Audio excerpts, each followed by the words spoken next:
I'm Christopher Clark, and I'm traveling the world to discover its true treasures, the UNESCO World Heritage Sites. The baffling complexity of India, the depth of its history, the endless layers of language, culture and myth have always fascinated me. India is a study in contrasts, rich and poor, sacred and profane, thronging megacities and dreaming landscapes full of ancient trees. Nearly 1.4 billion people live here, and yet there's a mysterious feeling of unity. What holds it all together?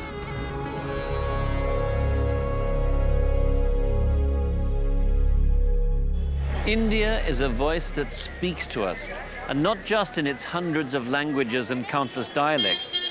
This country speaks to our senses, with all the power of the rulers and religions, all the peoples and cultures that have left their mark on this enormous subcontinent over the millennia. India is the sound of a cosmos, much more than the sum of its parts. And that's what makes this country at once so rich and so bewildering. Some of the most important traces of the country's past can be found in the locations that UNESCO has named as World Heritage Sites. Same kisi ki pratiksha nahi karta, says the Hindu proverb. Time waits for no man. On that note, I'd better get cracking. My journey will take me to Elephanta Island in the Arabian Sea off the coast of Mumbai, to Rajasthan, to Delhi and to Agra with the Taj Mahal, and after a detour to visit the tigers of Sundarbans National Park, to the Himalayan foothills. But it begins on the Ganges in Varanasi. If you want to understand India, Varanasi should be your first port of call. It's the spiritual heart of the country, on the banks of the Ganges, the river gifted to the earth by the goddess Ganga. The goddess offers the hope of life after death and the cleansing of sins, and the candles and lotus blossoms that float on her waters are physical prayers. Pilgrims have been traveling to this city for more than 2,500 years. All of them want to bathe in the Ganges, and many would like to die and be cremated here as well. This spirituality shapes the entire country. You encounter it at every step along the way, but especially on the shores of its waters.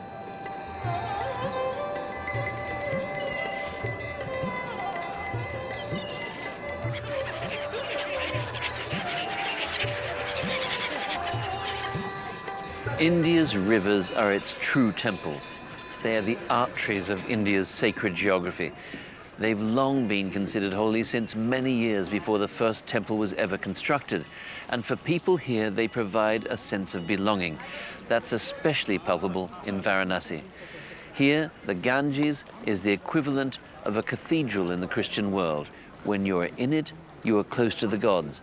That's why this river is a common point of reference for all Hindus. But the very name of this country, India, also stems from a river, the Indus. Rivers have always shaped the life and culture of this subcontinent. Indians revere not only the Ganges, but also the Brahmaputra, the Indus, and many other rivers. Rivers play an important role in nearly all religious rituals, and they're not just a symbol of life. In many places, they are its literal source. But now I'm heading for an island off the west coast of India. We take a boat from Mumbai, once known as Bombay, a city built on islands and reclaimed from the sea. The roots of Hinduism, and consequently the roots of India, can be explored at a UNESCO World Heritage Site on Garapuri Island, which was later called Elephanta, in the Arabian Sea.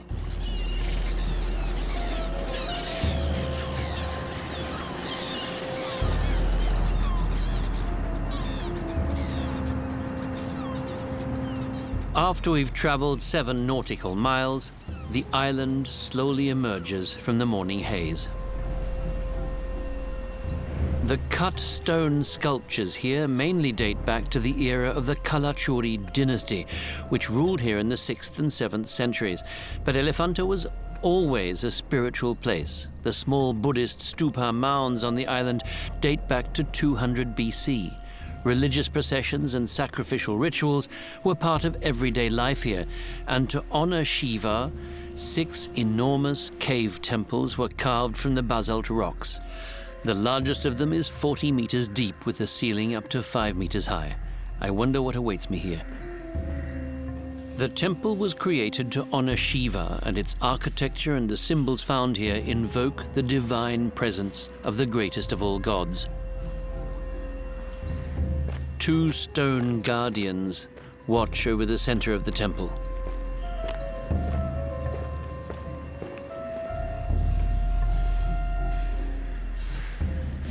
Lord Shiva is like a kind of cosmic jigsaw puzzle. You can put him together, you can take him apart, and even the individual pieces of the puzzle possess the fullness of his power. This, for example, is the Shiva Lingam, the penis of Lord Shiva. And here especially, you can feel his creative power.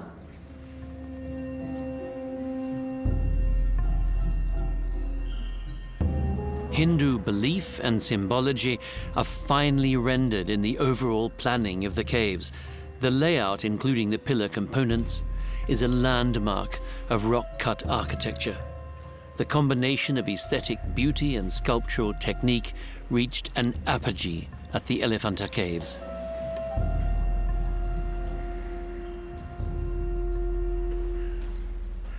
Elephanta is one of the hearts of India's spiritual life.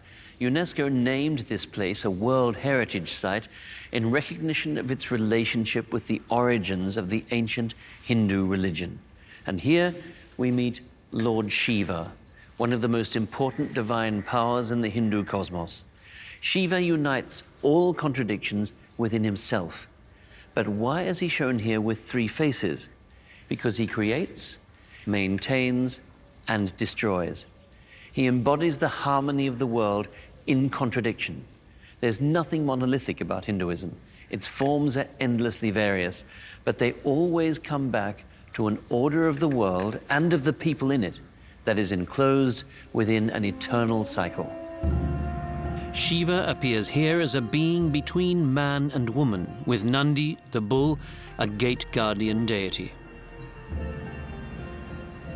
The pillars symbolize the universe that Shiva destroys in a cosmic dance, only to rebuild it again. Everything in the cave is focused on this eternal cycle of life, but nothing else in this religion is set in stone.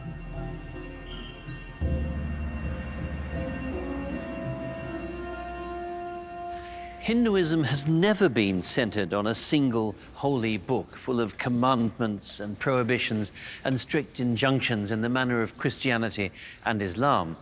The faith and the faithful themselves are an open book that is continuously being written. This process still shapes the country today. 80% of Indians are Hindus.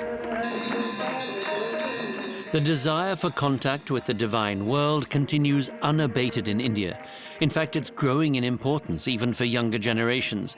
This religion thrives on recurring rituals that also shape the everyday lives of Hindus. Young priests, known as pandits, swing lamps. The fire links this world and the spirit world.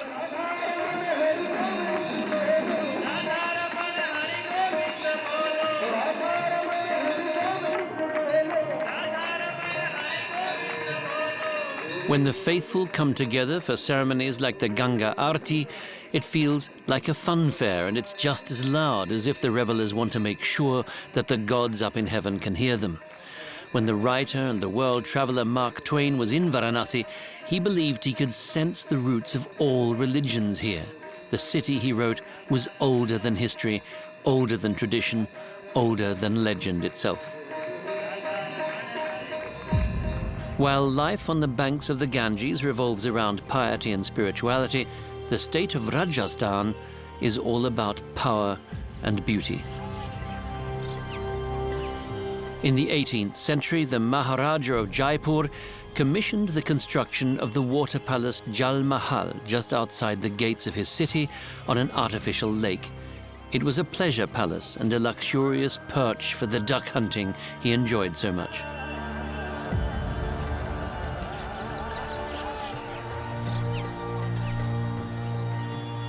Jaipur is the capital of Rajasthan, a colorful and somewhat chaotic metropolis with more than 4 million residents. This place brings together all the cultures of India. The skyline is full of temples and minarets. Modern and ancient things are jumbled together in a maze of roads that appear to have no names. In Jaipur, you can learn, in a very first-hand and visceral way, just how Indian street life works.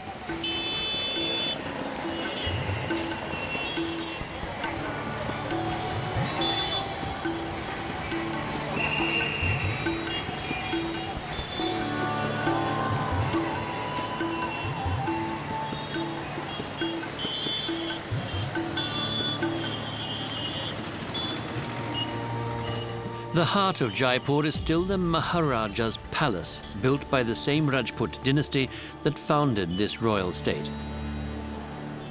Their origins remain a mystery even today.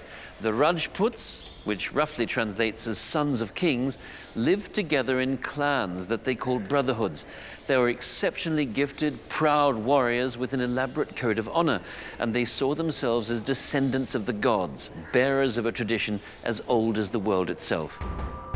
For Hindus, this attitude must have seemed quite arrogant, but depictions from the time indicate that the princes really did view themselves as divine. They lived in the many kingdoms that once made up Rajasthan. With the Rajasthanis, a unique and independent civilization arose within India, with impregnable fortresses whose interiors they built into exquisite fairy tale palaces. These ruling families reigned for 1,000 years. They successfully battled the Persians and the Turks, the powerful Moguls, and the sultans of Delhi. Their kings, the Maharajas, were always the embodiment of romantic chivalry. Rajasthan is crisscrossed with walls, relics of an era of never-ending wars that demanded the construction of strong defenses high up on the mountain peaks.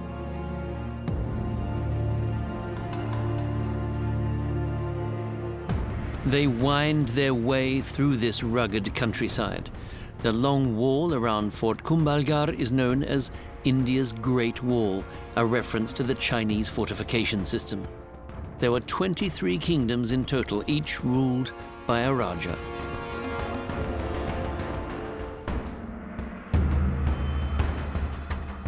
The most important mountain fortresses are cleverly distributed across Rajasthan, a territory approximately the size of Germany.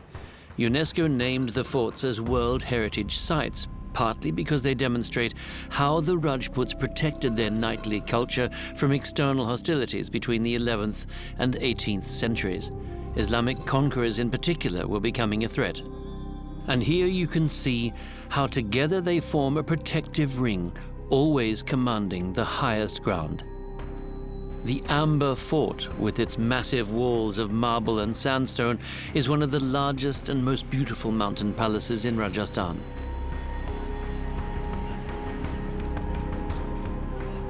Today, Amber is one of the most visited spots in India, along with the Taj Mahal. These elephants are used to carry tourists up to the Amber Fort. India has now decided that this trade should be shut down. It's now illegal to capture elephants in the wild and to place them in the service of human beings in this way. It's regarded as cruel, inappropriate for these animals, and I think actually I'd rather walk.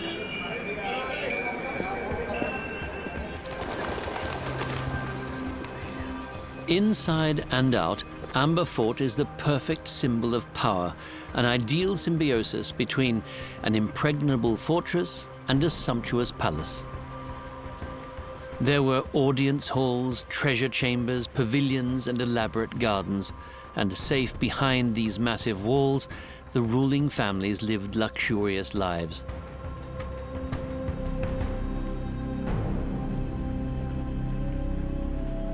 The Sheesh Mahal, the elaborate hall of mirrors, natural light is reflected by tens of thousands of tiny Venetian mirrors.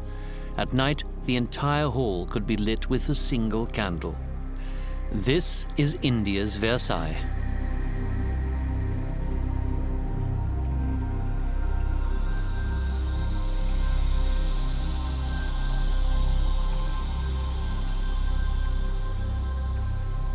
The Amber Fort served as the Maharaja's seat of power for almost 700 years, until they moved to the new capital of their kingdom, Jaipur.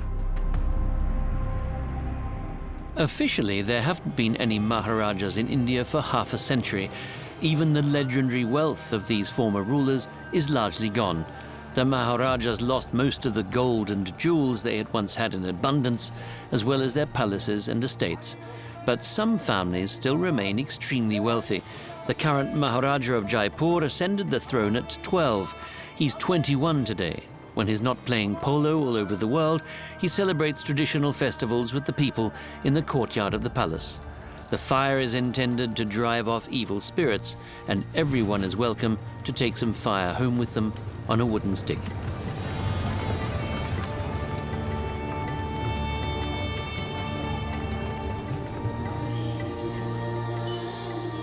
Behind the palace walls, there are still relics of the old times. This Ganga Jali is the largest object made of solid silver anywhere in the world. It was built in 1894 by the then Maharaja to store holy Ganges water for his use and the use of his family. In 1902, when he traveled to England to take part in the coronation of Edward VII, the Maharaja took 2 of these things with him. Fortunately, it was a short visit. The 4,000 litres of stored Ganges water sufficed to cover the Maharaja's needs, which was just as well because he didn't trust the British water supply. The most famous landmark in Jaipur is the Hawa Mahal, the Palace of the Winds. For the numerous ladies of the court who were not permitted to mix with commoners, the palace was a place where they could observe the everyday lives of normal people, which they naturally found very exotic.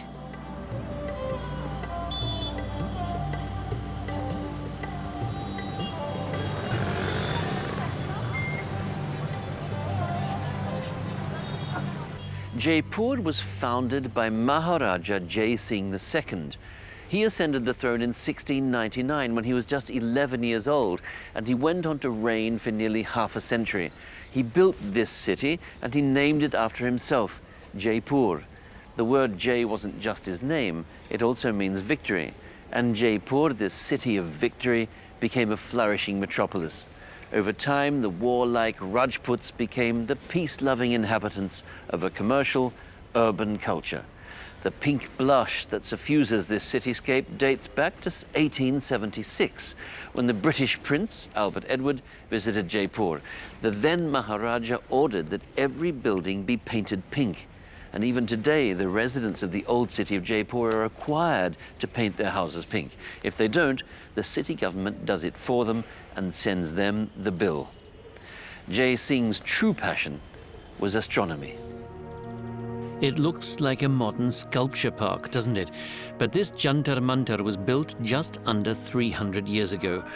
Along with his palace, Maharaja Jai Singh commissioned the construction of 19 astronomical instruments, including the world's largest sundial.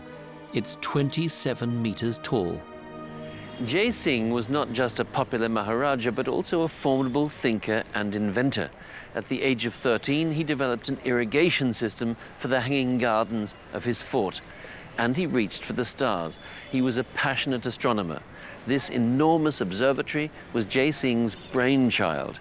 He knew that in astronomy, size matters. The bigger an instrument is, the more precise are its measurements. Even after almost 300 years, everything works here as it did on the first day. And in fact, he was able to prove that local time in Jaipur deviated from the official time mandated by the capital city of Delhi by exactly 2 seconds. These instruments could even predict the intensity of a coming monsoon, which was absolutely invaluable for farming.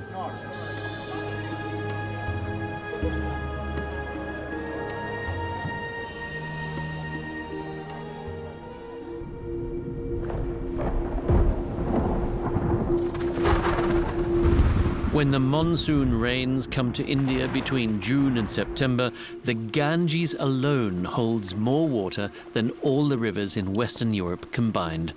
Only the Amazon exceeds this volume, and the rivers have been depositing sediment at their mouths for millions of years.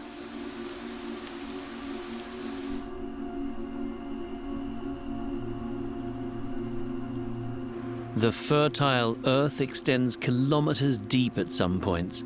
India's rivers are a vital lifeline. India's fabled riches attracted Islamic rulers from the northwest around the year 1000. And along with these new dynasties, merchants, artists and scholars came to cities like Delhi, bringing an entire culture with them. The buildings and gardens created by architects from the Islamic world are what we might today describe as typically Indian.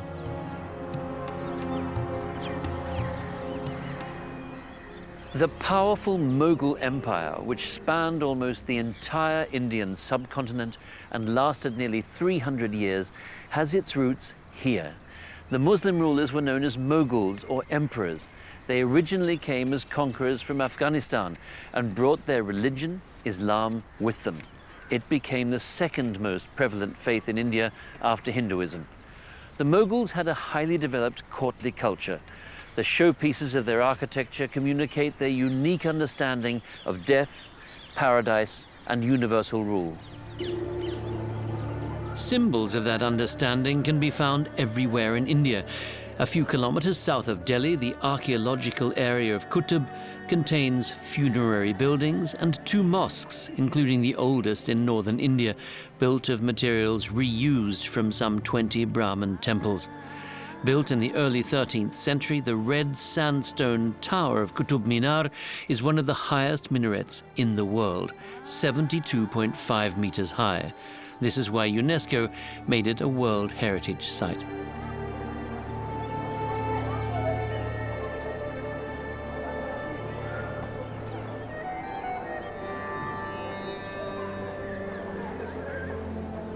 In the 16th century, the Mughal Empire was firmly established, and its influence could be felt everywhere.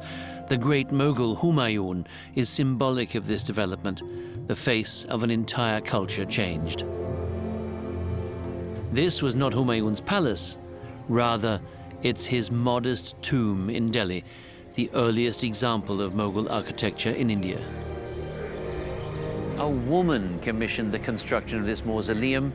She was Humayun's widow. She hired a Persian architect and personally oversaw the works for 9 years. Hamida Banu Begum, that was her name, even set up camp in these gardens to keep an eye on everything.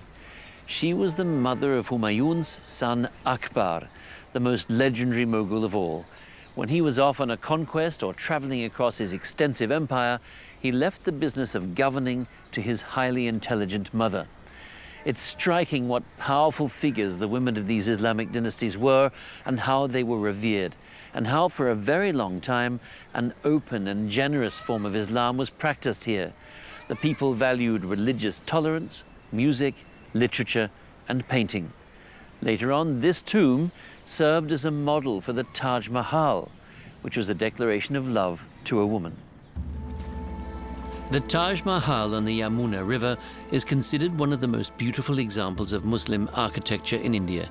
The mausoleum was commissioned by the great Mughal Shah Jahan in memory of his beloved wife. She died in 1631 while giving birth to their 14th child. More than 20,000 laborers worked on the construction of the Taj Mahal. 1,000 elephants transported material to Agra from all over Asia. It's said that the great Mogul had the bricklayers and even the architects' fingers cut off so that they could never create anything as spectacular again. Today, the Taj Mahal is one of the most famous buildings in the world and India's greatest landmark.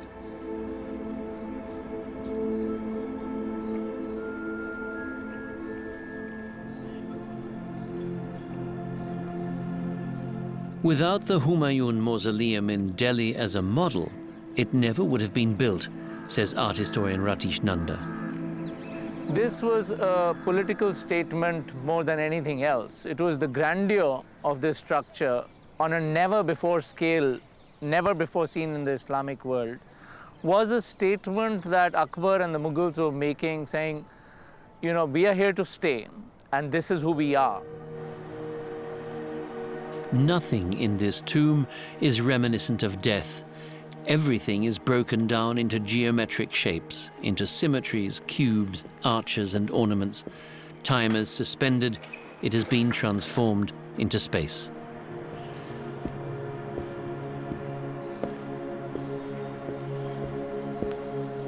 The dormitory of the Moguls, Humayun's mausoleum was called, because in addition to Humayun himself, the building serves as the final resting place for 160 of his family members. Humayun's son, Akbar the Great, became the most important ruler in the country's history. To the Indians, he must have been what Charlemagne was to the Europeans. Akbar really employed Islamic geometry as defined in the Holy Quran in the building of this mausoleum and the adjoining gardens. Now, the Holy Quran repeatedly promises the faithful gardens beneath which rivers flow as their final resting space. And it must have been a huge challenge to have flowing water on the plains, but the 4 rivers of paradise were represented by the 4 axial pathways, and each of the 4 quadrants was then subdivided into 8 plots, because paradise is hushed bihisht, or 8 spaces of paradise. And what is very interesting is that the building plan is also following the same Quranic geometry, and the plan is the introduction of the hushed bihisht plan with 8 chambers around the central chamber built in here. So what is interesting for me at Humayun's tomb is this building has absolutely no precedence anywhere in India or the Islamic world. How do you preserve an enormous 16th century building that has been named a World Heritage Site? Thousands of craftsmen worked for 6 years to restore the mausoleum, which was on the verge of falling into disrepair. And before the restoration work began, years of research went into determining which stones and paints the original craftsmen had used. So for us to restore that reminder was extremely important. And we were very fortunate that we were able to figure out the exact patterns of the tile work. But the craft skill having died out, we invited craftsmen from Samarkand and trained local youth in these works. But it took us about 20,000 samples of testing to really make the lapis blue. There are also 5 other colors. There's turquoise blue, yellow, 2 shades of green and white. But lapis blue, which is used predominantly in buildings in this Nizamuddin area, took us about 2 years to work out.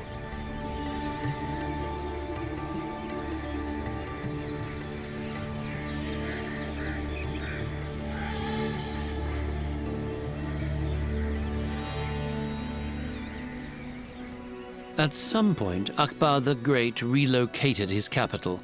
He'd been looking for a silent place for an almost sacred landscape and finally decided to build Fatehpur Sikri near Agra.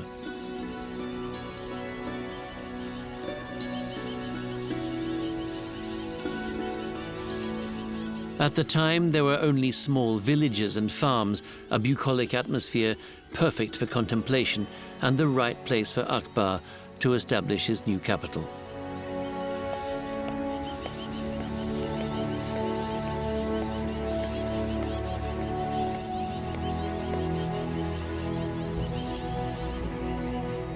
On the way to the palace, there are small hints at his legacy. The Hiran Minaris, covered with stone projections in the form of elephant tusks. For a long time, it was thought to have been erected as a memorial to the Emperor Akbar's favorite elephant, but it was probably used as a milepost.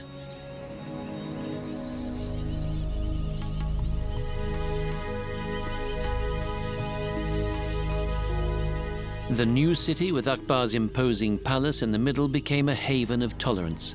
He participated in festivities of other religions and abolished the taxes that non-Muslims had to pay, and he surrounded himself with theologians and priests from a range of different faiths: Muslims, Hindus, and Jesuits.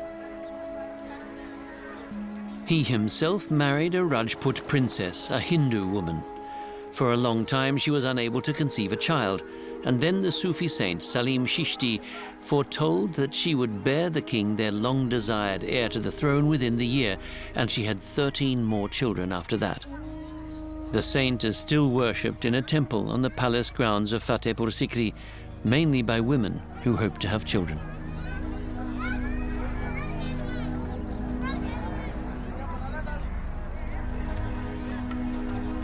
Amidst all the antiquities that bear witness to India's history over the millennia, it's sometimes easy to forget that Indians live in a modern nation. Since 1947, India has been the largest democracy in the world, with a population of 1.4 billion. Nearly 20 million people live on the coast of the Arabian Sea in Mumbai, which used to be known as Bombay, after the Portuguese for Beautiful Bay. The Portuguese were also colonial rulers here for a time.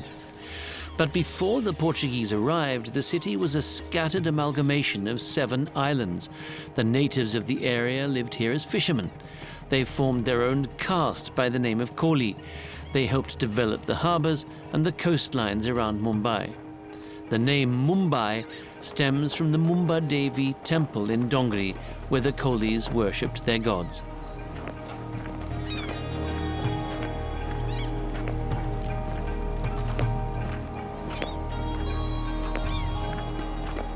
Can you make a good living out of fishing in these waters? We have been facing problems. There are barriers or restrictions. No fish to catch.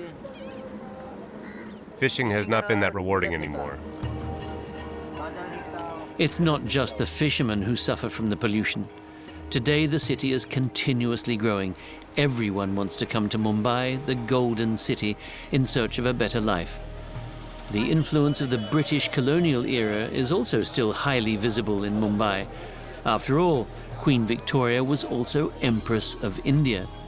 In 1888, the Victoria Terminus was inaugurated to mark the Queen's Golden Jubilee. It's the most impressive example of Victorian Gothic architecture in India, and as part of the Victorian Gothic and Art Deco ensembles of Mumbai, it's a UNESCO World Heritage Site.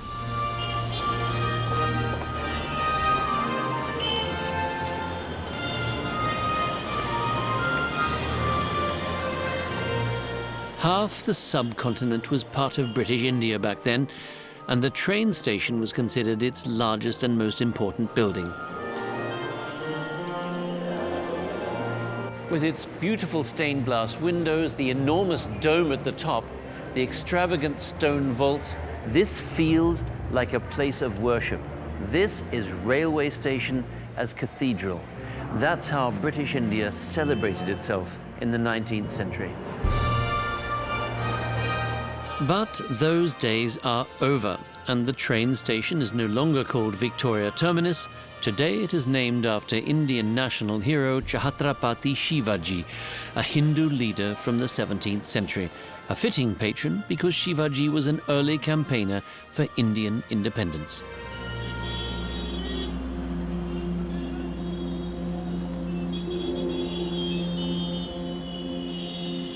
Now the terminus is undergoing intense renovation. Pollution from the enormous traffic volumes and industrial pollution in the region have damaged the stone structure of the building. Another problem is the saline air from the sea. Craftsmen from all over India are working on the site, just as they did when the station was built. British architects worked with Indian craftsmen to include Indian architectural traditions, thus forging a new style unique to the city, which was then still called Bombay.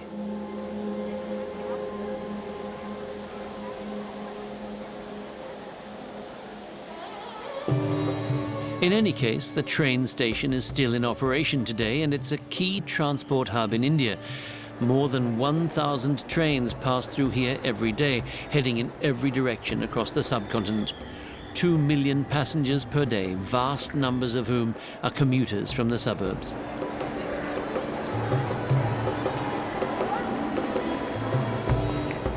I'm taking the train to Kolkata, and from there I will explore Sundarbans National Park, a UNESCO World Natural Heritage Site. As I leave Mumbai, I can only think about how Victoria, who had originally lent her name to this palatial station, never experienced the wonder and beauty of this subcontinent firsthand, despite the fact that she was Empress of India. In the northeast of India, 7 rivers and hundreds of smaller streams form an extensive network of channels. This place, the Ganges Delta in the northeast of India, is home to mangrove forests that are by far the largest in the world.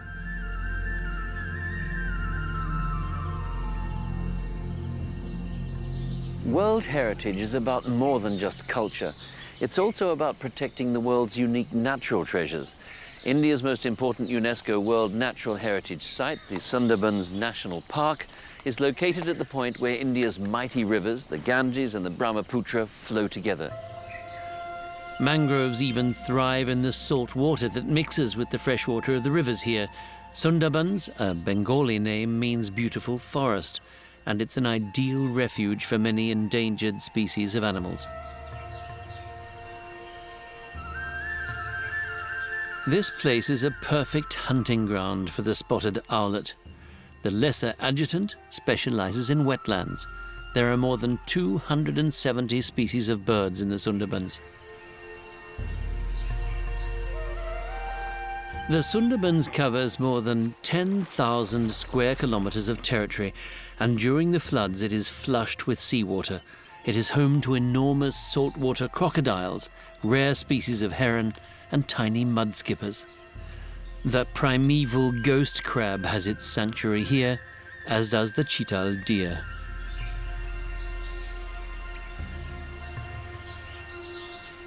This is where you'll find the world's largest mangrove forests, and it's also home to India's national animal, the Bengal tiger, an endangered species. Unfortunately, this majestic creature is still mercilessly hunted by poachers, despite the fact that killing these magnificent animals is considered a blasphemy in India. The tiger is the mount of the goddess Durga, who uses her weapons to defend humanity's divinity and to battle demons. But it would appear that the demons that drive humanity to devastate its natural environment are very difficult to defeat. No one knows exactly how many Bengal tigers still survive today. Estimates suggest that there may be fewer than 200 in the Sundarbans. The tigers drink the brackish water, which has very high salt content, and that reduces their life expectancy, so they're facing a double threat from humans and from nature. The Sundarbans region has been under growing threat from climate change. If the sea level continues to rise at such a rapid pace, it will throw off the delicate equilibrium of this unique biosystem. The Ganges, which flows into the Sundarbans, is one of the longest rivers in the world at 2,600 kilometers. It has its source in a western Himalayan glacier, crystal clear and high up in the mountains, and that's exactly where we're headed now, up the river to Shimla, the capital of the state of Himachal Pradesh. On the horizon are the Himalayan foothills with their 8,000-meter mountains. The area around Shimla used to be dotted with nothing but mountain cabins and nomads' tents. Today, the Queen of Hills, as Shimla is locally known, is inhabited by almost 200,000 people.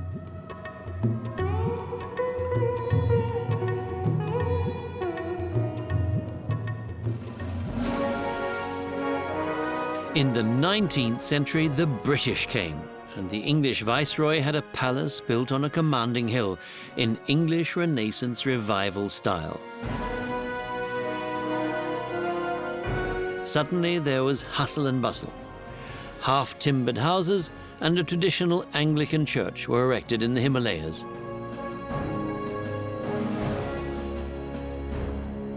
Shimla became an exclusive mini-empire for the Brits, with afternoon teas, garden parties and cricket matches with English architecture and gardens to match.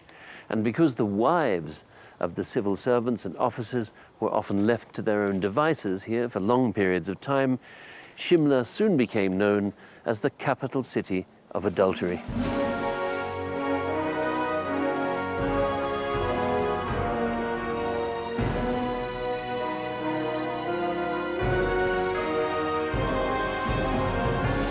It's the strangest feeling to visit this handsome but rather provincial Victorian English confection in the midst of an Indian landscape.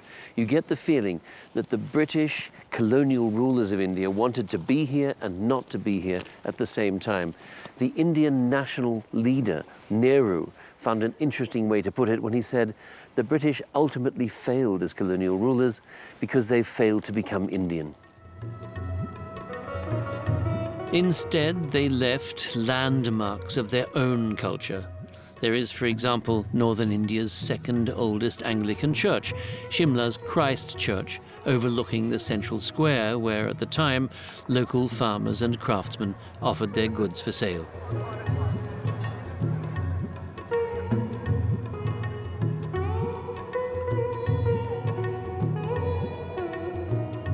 In the Indian plain, it can get unbearably hot, at least for Europeans. In the summer of 1864, Viceroy of India and representative of Queen Victoria, John Lawrence, decided in one fell swoop that the seat of the British colonial government should be transferred in the hot months of every year to a city in the mountains. That was Shimla.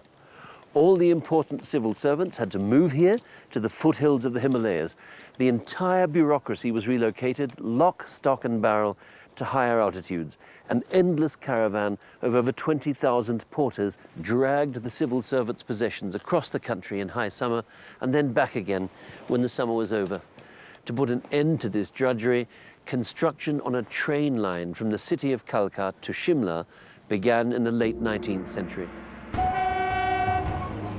Like India's other mountain railways, the Kalka-Shimla Railway is a UNESCO World Heritage Site.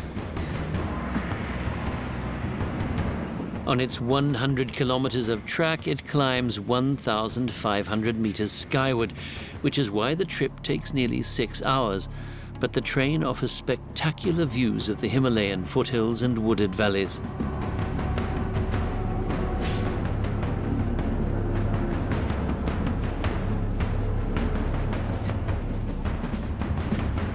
This stretch of railway only has one track, so the journey can't continue until the oncoming train has reached the station. The track gauge is just 762 millimeters, which is why it's also known as a toy train.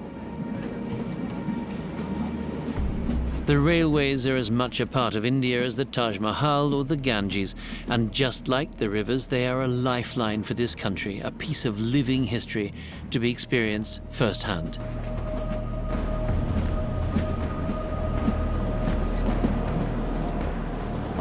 This railway is one of the finest legacies of the British colonial rulers in India. It's a masterpiece of British engineering. It was completed in 1903. The Kalka-Shimla Railway, with its 864 bridges and its more than 100 tunnels, is listed in the Guinness Book of Records as possessing the steepest incline in altitude worldwide. And I must say, this particular stretch is just a little bit hair-raising. Every day, on average, more than 8,000 trains travel 80,000 kilometers of track, carrying more than 23 million passengers. Cargo trains transport 3 million tons of goods and more. The total distance India's trains travel every day is 3 times the distance from the Earth to the Moon. Indian traditions are partly responsible for this. People are always traveling for religious festivals and family celebrations.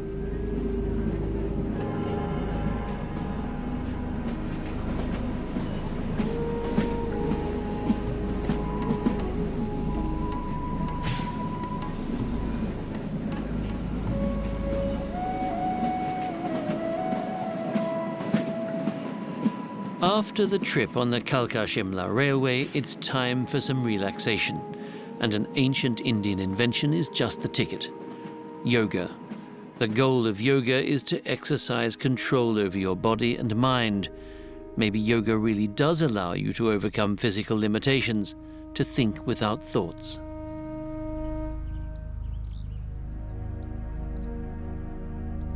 Sarve bhavantu sukhinah, sarve shantu nirag bhave. In the theory of yoga, a human being is a traveler moving through life in a horse-drawn cart. The body is the cart, the mind is the driver, and the 5 senses are the 5 horses pulling the cart. The soul is the passenger, and the harness controlling the whole thing is known in the Sanskrit language simply as yoga. Yoga is much more, of course, than a relaxation technique for stressed-out modern people. It's said that the first yogis were part of the advanced civilizations of the Indus River Valley over 5,000 years ago. We can see this on ancient depictions. For a long time, this kind of meditation, this self-improvement technique, only existed in India, where it was closely linked to Hinduism. Then, in the 19th century, Yogi Swami Vivekananda set yoga on the path to its current world hegemony. He made a case for Hinduism as a world religion and heightened global awareness of India's cultural importance. We are visiting Yogi Rakesh Pandey, one of the most famous Indian masters. He practices yoga as a science. Yogam sharanam gacchami. Om Shanti Shanti Shanti Om. Guruji, yoga is more than just a bodily discipline. Where does the thought behind yoga come from? This came from the Vedas, in Indian Vedas. In the Vedas have the divided 4 parts: Rig Veda, Sham Veda, Atharva Veda and Yajur Veda. So in the Rig Veda, all my yogis, all my saints, rishis, munis says, you do the yoga. Old time, at that time, yoga is not this only the exercise. At that time, yoga is a philosophy, yoga is a lifestyle. Many of the asanas, the position you showed us, look like dance. And you sang before and after, you chanted musically before and after the positions. Is there a connection between yoga and music? Yoga is like the music, the rhythm of the body, the melody of the mind, harmony of the soul, create a symphony of life. This is yoga.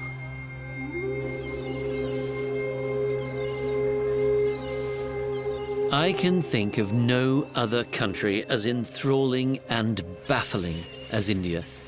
Nothing is straightforward. The riddles are never resolved. The sacred sites of Hinduism suggest a deep reverence for the natural environment, yet one also finds traces of a certain disregard for the upkeep of natural spaces and even for the bodies of water that many consider holy. Sewage from private households and industrial plants, rubbish deposited along thousands of kilometers of river, avalanches of garbage, and not just on the outskirts of the cities. Just over there, there's a temple. Down here on the street, the cows are doing their business. There's rubbish everywhere. In India, holiness and dirt are often found close together. And I think the reason for this lies partly in the Hindu concept of Maya, which means literally veil, but signifies the idea that the world that we can see and touch is not the thing that matters most, that the truly essential things lie in the domain of the invisible.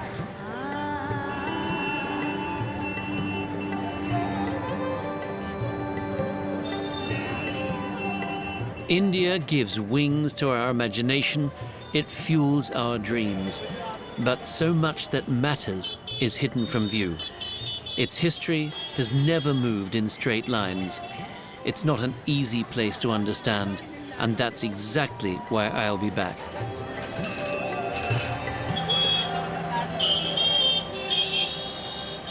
No one who comes to India could fail to be astonished by the diversity and number of its cultures, aptly represented by its UNESCO World Cultural Heritage Sites.